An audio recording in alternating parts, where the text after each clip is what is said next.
સંખ્યા જોઈ અને ભાગાકાર કર્યા વગર આપણે કઈ રીતે કરી શકીએ તે આપણે જોવાનું છે. તો એના માટે તમારે ત્રણની ચાવી યાદ રાખવી પડે.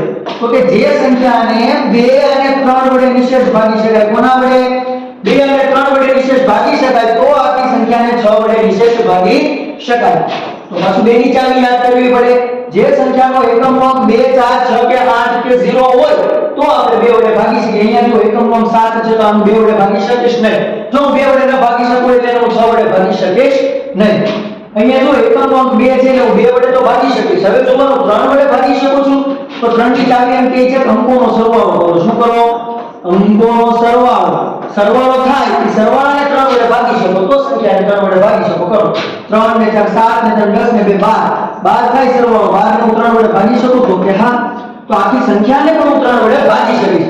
જો હું આખી સંખ્યાને 2 અને 3 વડે ભાગી શકું છું તો 6 વડે પણ ભાગી શકું.